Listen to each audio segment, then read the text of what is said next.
तुम्हारे पापा जब भी मैं जाती हूँ उनके सामने से या तो सर नीचे कर लेते हैं या वहाँ से इधर उधर हो जाते हैं। अरे छोड़ो ना, तुम क्यों चिंता कर रही हो? माँ तो बात करती है ना तुमसे।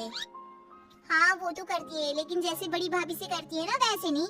ना कभी कुछ बोलती है ना सुनती है, मेरे बोलने से पहले ही हाँ में हाँ।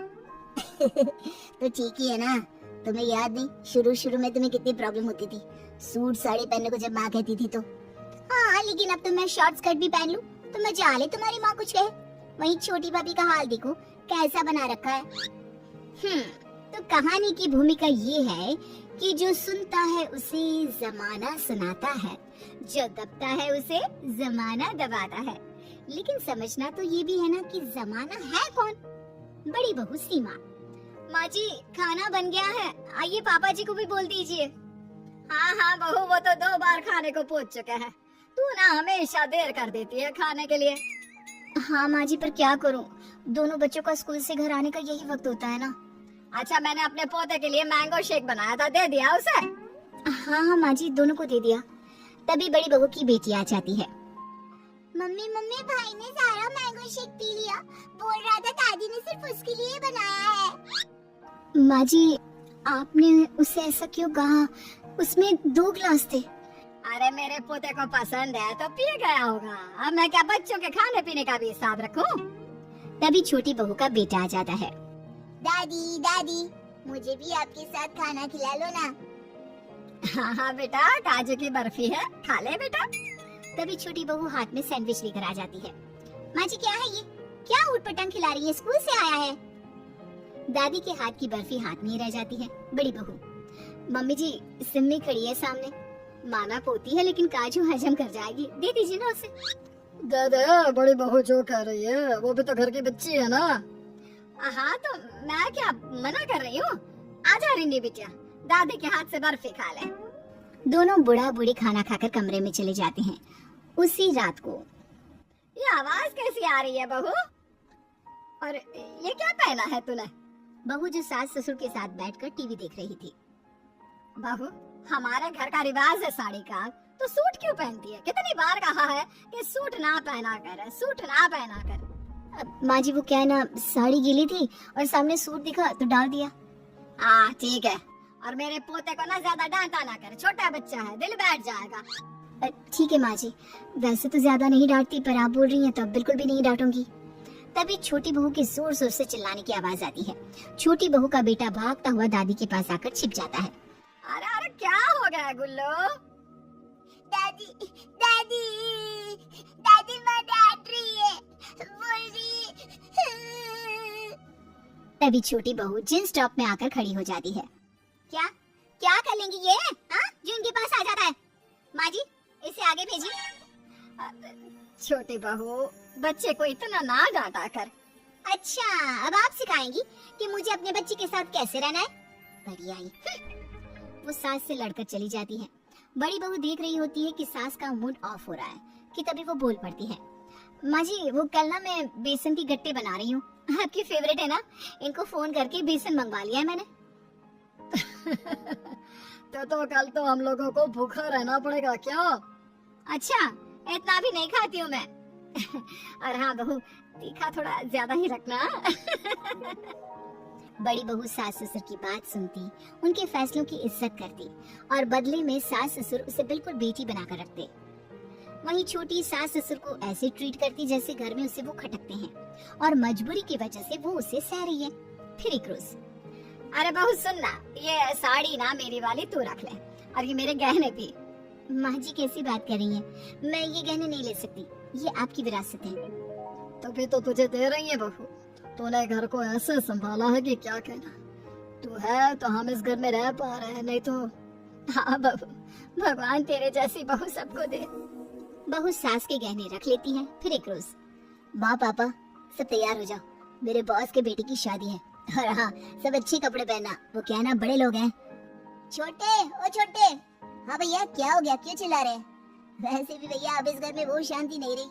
मीरा सही बोलती है, घर में सारा दिन चिल्लम चिल्ली होती रहती है।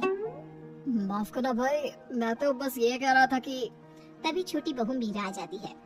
हाँ क्या कह रहे थे? जो आप स्पेशली इन्हीं का नाम लेकर चिल्ला रहे थे? अरे अब क्या चाहिए, क्यों शांति से रहने नहीं देते? वो मैं ये कह रहा था, जाने दो, सॉरी। तभी सास बोल पड़ती है, छोटे, बड़े भाई से बात करने की तमीज भूल गया क्या? माँ जी तमीज हमें आप जैसे लोग ना सिखाए तो अच्छा है। आप ना ये बड़ी भाभी को नौकरानी बनाकर रखती है ना, मुझे इनके जैसा गवार समझने की जरूरत नहीं है, पढ़ी लिखी लड़की हूँ मैं। छोटे वो बड़कू के बॉस के बेटे की शादी है तो सारे परिवार को बुलाया है। वो कह रहा था कि बड़े लोगों के घर की शादी है तो अच्छे से तैयार होकर चलते हैं। शहर के सबसे बड़े होटल में है शादी, इसी बहाने पूरा परिवार उस आलीशान होटल को भी देख लेगा। लड़ाई झगड़ा छोड़ो और मन अच्छा कर लो। पार्टी, वो भी शहर के सबसे बड़े होटल में। मीनी तो मानो खुशी से उछल पड़ती है। अरे तो पहले बताना था ना, क्या जरूरत थी इतना तमाशा खड़ा करने की, हम जल्दी से तैयार होकर आते हैं। बड़ी बहू उन लोगों के जाने के बाद सबकी ओर देखती है और ये नौकरानी भी हो गई तैयार जाने के लिए। सास बहू की बात पर हंसने लगती है। बेटा वो तो कुछ भी बोलती है, उसकी बात का बुरा ना मानना। अरे पापा मैं तो मजाक कर रही हूँ। सब शादी के लिए तैयार होते हैं। बड़ी बहू जो पहले ही काफी खूबसूरत होती है, सास के पुराने जमाने के हैवी गहने पहनकर मानो किसी सल्तनत की रानी की तरह दिख रही थी। सभी पार्टी में जाते हैं जहाँ छोटी बहू बड़ी बहू को देखती है। अरे भाभी ये किसका हार है? माँ जी का हार है। वही मैं बोलूं, वरना आपके भिखारी खानदान में इतना पैसा कहाँ कि वो इतना महंगा हार दे सके। सभी के सामने ऐसी बात सुनकर बड़ी रोने लगती है। बहू क्या हो रहा है, सब देख रहे हैं। हाँ तो देखे ना, कैसे इसने आपका हार चोरी कर लिया है। चोरी नहीं किया, मैंने दिया है खुद, समझी? घर चलो। सब घर आते हैं जहाँ बड़ा भाई छोटे भाई से उसकी बीवी के व्यवहार के बारे में पूछता है। तू भी नौकरी करता है, तुझे भी पता है ना ऑफिस में इज्जत रखनी कितनी जरूरी होती है। हाँ भैया मैं माफी मांगता हूँ, मिनी ने गलत किया। आज जो तूने किया है ना, उसके लिए तुझे क्या सजा दी जाए तू ही बता छोटी बहू। भले आज तक हम लोग तुम्हें किसी बात पर नहीं बोलते थे, लेकिन अब नहीं। जॉइंट फैमिली का मतलब यह नहीं कि घर में नहीं पट रही तो समाज में एक दूसरे की बेइज्जती कराए। अरे तो क्या बोला मैंने? पता है भाभी को माँ जी ने जो हार दिया है वो कितने का होगा? कम से कम 15 लाख का। तो ना बोलूं? अरे क्यों ना बोलूं? और मुझे क्यों नहीं दिया? नहीं दिया और ना दूंगी। कौन है तू? बस एक किराएदार की तरह तुझे तो हम खटकते रहते हैं, और मैं ये सोचूं कि तू मेरे बेटे की बीवी है। ना ससुर की शर्म, ना सास की इज्जत। बड़े भाई भाभी को तुमने कभी सही माना ही नहीं, ऊपर से तुझे हमारा हार चाहिए। एक साड़ी भी नहीं है मेरे पास तुझे देने के लिए। छोटा बेटा सारी बात सुन रहा था। दवाई हाथ में लेकर खड़े रहो तो एक गिलास पानी की भी उम्मीद नहीं कर सकता तुमसे। बच्चों को हाथ नहीं लगाने देती हो। अरे कपड़े भी घर में जानबूझकर ऐसे पहनती हो कि हम खुद आंखें बंद कर ले अपनी। बहू को पहली बार सास ससुर की परेशानी समझ में आती है। वो शांत होती है लेकिन हार कैसे माने? तो क्या मैं... अभी उसकी बात पूरी नहीं हुई थी कि छोटी बहू का पति। चुप, बिल्कुल चुप। ये मेरा परिवार है, इनसे भी तुम मुझे दूर कर रही थी। देखो अब इस घर में रहना है तो मान कर चलना होगा कि हम परिवार हैं, एक परिवार, ज्वाइंट फैमिली, समझी? अगर एक छत के लिए बेगानों की तरह रहना है तो तुम जा सकती हो, हमारे परिवार का हिस्सा अब तुम नहीं हो। नहीं मैं दादी के पास रहूंगा। मम्मा मारती है मुझे रूम से निकलने भी नहीं देती। मैं दादी के पास रहूंगा। छोटी बहू सबसे हाथ जोड़कर माफी मांगती है और किचन में चली जाती है। सासू माँ जब तक ससुर जी थे आप उनके दम पर बहुत उछलती थी, बहू ये मत करो वो मत करो। हाँ तो वो रहे नहीं, तो हम लोगों के साथ रहना है तो घर को थोड़ा समझ कर रहना होगा। वो जो हिटलर वाला एटीट्यूड था ना, कम कर लीजिएगा, समझी ना? नहीं तो... हाँ हाँ ये तो रहे नहीं, यही थे जो कहते थे वीना तू तो घर की रानी है। देख रहे हो ना जी, आप नहीं हो तो कैसी नौकरानी वाली हालत हो रही है। तभी वहाँ बड़ी देवरानी आ जाती है। क्या हो रहा है यहाँ जेठानी जी? आपको तो मैं सासू माँ जैसा ही समझती थी, लेकिन ये क्या कह रही हैं आप माँ जी को? ऐसे कोई बेइज्जती करता है क्या सास की, वो भी जो माँ जैसी हो? अच्छा जी, बड़ी जबान चल रही है तेरी, क्या बात है? अरे इतना ही शौक है ना सास की सगी बनने का, तो तुम ही करो ना उनकी सेवा, माँ तो चली। जेठानी के जाने के बाद सास दुखी हो जाती है। देख रहे हो जी कैसे कैसे दिन देखने पड़ रहे हैं, क्या करूं? कल को ये घर से निकाल देगी तो मैं जाऊंगी कहाँ? देवरानी भी समझ नहीं पाती कि जेठानी के स्वभाव में अचानक से कैसे बदलाव हो गया। वो कमरे में जा रही होती है कि जेठानी की आवाज आती है। यही सासू माँ है जो सर पर चढ़कर नाचती थी। मेरी बेटी के लिए लाओगी तो खुद के लिए लेना। अभी नहीं बताऊंगी। बहुत पति के बलबूते पर घमंड करती थी ना, अब सबक सिखाऊंगी। और क्या, वैसे तेरे देवर देवरानी भी तो साथ रहते हैं, उनको भी बताना क्या क्या नहीं किया तेरी सास ने तेरे साथ। अब बताना इसको कि सताना क्या होता है। फिर क्या था, जेठानी अगले रोज से शुरू हो जाती है सास को परेशान करने में। अरे बुढ़िया, बैठी क्यों है? नहाना धोना नहीं है क्या? फिर कहो कि खाने को दे दो। सास जो पति के जाने के बाद टूट चुकी थी, बहू का चेहरा देखती है और फिर सामने लगी पति की फोटो। अब ये आएंगे ना तेरे जिम को सपोर्ट करने के लिए। याद है कैसे मेरे पेट में बच्चा था और तूने मुझे 1 बाल्टी पानी ऊपर लेकर जाने को कहा था। अब खुद के लिए भी पानी खुद लेकर जा, समझी? पर बहू, मुझसे तो बाल्टी का मग्गा भी नहीं उठेगा। किसी तरह ऊपर रखते ये बाल्टी मैं नहा लूं। ठाकुर जी को भोग भी तो लगाना है। जा फिर उसी ठाकुर जी को बोल दे आकर तेरी बाल्टी उठा ले। मैं तो चली। बहू चली जाती है। सास जैसे ही बाल्टी को हाथ लगाती है, एक हाथ आकर बाल्टी उठा लेता है। सास देखती है कि उसका देवर यानी कि पति का छोटा भाई वहां खड़ा होता है। अरे छुट्टन, कैसे हो? छोड़ो छोड़ो, मैं उठा लूंगी बाल्टी। कैसी बात कर रही हो भाभी, आप तो मेरे लिए माँ जैसी हो। मैं बाल्टी नहीं छोड़ूंगा। आप इस उम्र में भारी बाल्टी ऊपर लेकर जाएंगी। भैया नहीं रहे इतना तो पराया ना समझो भाभी माँ। देवर बाल्टी उठाकर भाभी के कमरे में रख देता है। सास नहाने चली जाती है और देवर घर में जोर से चिल्लाता है, सोनू मोनू कहाँ हो तुम दोनों? अरे चाचा जी आप कैसे हैं? मैं तो आपके घर आने ही वाला था। वाह बेटा, तेरे लिए भैया भाभी ने न जाने कितने व्रत किए और एक तू है बेटा। तभी आ जाती है जेठानी। वाह चाचा जी बहुत अच्छे, हम तो जैसे आसमान से टपके थे ना। जो माँ जी मुझ पर जुल्म करती थी तब कहाँ थे आप? अब पापा जी रहे नहीं तो हम भी अपनी मर्जी करेंगे। चुप कर भाग्यवान, क्या बकी जा रही है? चाचा जी हैं ये। तभी छोटी चाय नाश्ता लाकर चाचा जी को देती है। चाचा जी हम तो पूरी कोशिश करते हैं कि माँ जी का ख्याल रखें। मुझे नहीं पता कि किसने माँ जी को इतनी भारी बाल्टी उठाने को कहा। वो तो माँ जी बता रही थी कि आप आए हैं। मैंने कहा बोलो क्या कर लोगी, बोलो। अरे तुम्हारे आने तक तो माँ जी की सारी अकड़ खत्म हो चुकी थी, लेकिन मैं बड़ी हूँ ना, मैं जानती हूँ कि कैसे इन्होंने अपनी बेटियों के साथ मिलकर हंगामा मचा रखा था। जेठानी का पति यानी कि सास का बड़ा बेटा बीवी को समझाने की कोशिश करता है, लेकिन तभी चाचा जी बोल पड़ते हैं। देख बड़ी बहू, जो तू ये सोच रही है ना कि मेरे भाई के बाद मेरी भाभी का तू हाल बेहाल कर देगी, तो तेरी गलतफहमी है। ये घर मेरे भाई भाभी के नाम है। तू निकल अब यहाँ से। छोटी, इससे घर की सारी चाबी ले ले और जाते वक्त देख लेना घर का कोई सामान लेकर ना जाए। चाचा जी फरमान सुनाकर चले जाते हैं।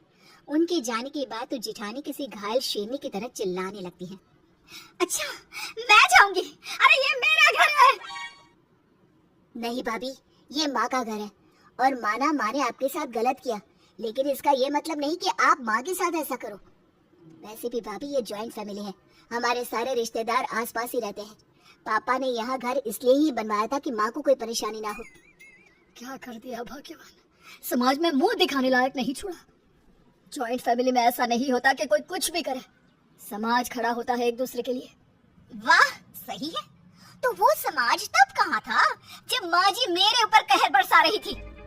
कोई कुछ नहीं कहता क्योंकि बहू के इस सवाल का जवाब किसी के पास नहीं था। देवरानी कमरे में अपने पति से कहती है, देखो दीदी वैसे तो सही बोल रही हैं। माँ जी ने दोनों दीदियों के साथ मिलकर खून के आंसू निकाले हैं। पता है भाभी तो बिल्कुल नौकरानी लग रही थी। माँ जी ने सच्ची भाभी को बहुत परेशान किया है। मैंने भी देखा था भाभी को, पेट में बच्चा और भाभी घर का सारा काम करती रही। उधर जेठानी कमरे में, जा रही हूँ मैं, बता रही हूँ, लेकिन अब यही जॉइंट फैमिली तुम्हें और मुन्ने को संभाले। मैं बात करता हूँ चाचा जी से, तुम परेशान ना हो। लेकिन बहू का भी ईगो आसमान में था। एक बार घर से निकल जाने को जो कह दिया तो बहू कैसे रह लेती, तो वो निकल जाती है घर छोड़कर। बेटा मुझसे देखा नहीं जाता, तू माँ बाप दोनों का फर्ज अदा कर रहा है। मुझसे तब ज्यादा काम भी नहीं होता। बहू को बोल कि वापस आ जाए। क्या बोलूं माँ, सास बहू के चक्कर में मेरी जिंदगी खराब हो रही है। चाचा जी ने उसे साफ बोल दिया है कि घर में ना घुसे। शाम को मैं जा रहा हूँ ससुराल, बात करके आता हूँ, शायद कोई बात बने। पापा पापा मुझे माँ के पास जाना है, मुझे भी उनकी याद आती है। वो क्यों चली गई घर छोड़कर? तभी चाचा ससुर चाची के साथ आ जाते हैं।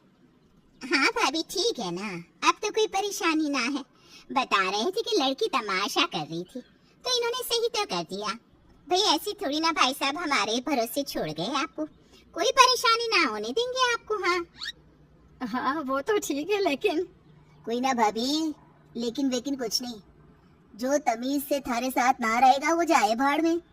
पास खड़े बेटे और पोते को सास देखती है और वो दिन याद करती है जब वो बहू को परेशान किया करती थी। बेटा मुन्ने को लेकर चला जाता है। देवरानी हाथ में चाय लेकर आती है। क्या बात है बहू, सर पर पल्ला नहीं? अभी तो हम दो घर छोड़कर ही रहते हैं, तो ये हाल है तुम लोगों का। देवरानी सास को देखती है, वो शांत रहती है कि तभी ननद आ जाती है जींस टॉप में, हाथ में बच्चा। चाचा जी चाची जी क्या बात है, कैसे हैं आप लोग? ये क्या पहना है रिन्नी? शादी हो गई है तेरी माना, मायके में आई है, लेकिन कोई तो ओढ़ने पहनने का सहूर होना चाहिए कि नहीं? तेरे ससुराल वाले कुछ कहते नहीं क्या? जॉइंट फैमिली है ना तुम लोगों की। बेटी पर सवाल उठता देखकर सास कहती है, अरे रहने देना छुट्टन, बच्चियां हैं जो पहने ओढ़े। अरे हम कुछ ना कर पाए, सास हमारी तेज थी। अब बुरा न मानना, लेकिन बेटी को तो मैं पूरी छूट देती हूँ। मैंने तो शादी परिवार देख कर ही की थी। बहू हैरान रह जाती है कि जो सास बहुओं पर हो रहे जुल्म को देखकर चुप है, वो बेटी के लिए कैसे बोल पड़ती है। हाँ हाँ भाभी ठीक है, कोई बात नहीं, हम चलते हैं।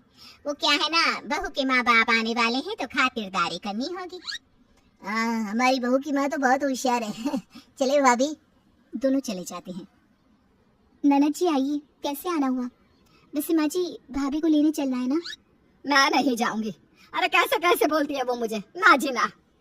माँ तुझे दिख नहीं रहा कैसे मैं सारा काम कर रहा हूँ? अरे एक दूसरे से मिलकर रह लो ना। कैसी बात कर रहे हो भैया? भाभी ने माँ को कैसे कैसे बोला जानते हो ना? वो तो भला हो चाचा जी का। तभी मुन्ना आ जाता है। पापा पापा चलो ना माँ के पास। माँ अगर रिश्तेदारों के बोलने पर ही चलना है तो मैं अपने परिवार के साथ अकेला रहूंगा। वाह भैया क्या बात है, बीवी के लिए माँ को छोड़ देंगी? तू चुप कर, हमारे घर में ना बोल। भूल गई तेरी शादी में मेरी बीवी ने अपना हार दे दिया था तुझे, तब जब माँ ने भी अपने गहने नहीं दिए थे, और तुम लोगों ने उस पर कितना जुल्म किया। मैं उस वक्त उसका साथ दे देता तो आज ये दिन देखना ना पड़ता। बेटा पोते को लेकर जा रहा होता है कि बेटा मुझे माफ कर दे, मैं समझ गई, बस तू और बहू घर पर आ जाओ। मैं अपनी गलती की माफी मांगती हूँ। बहू को बोलना वो भी अब से ठीक से रहे। माँ जी फिर चाचा जी? वो अपना घर देखे, हम अपनी जॉइंट फैमिली में खुश हैं।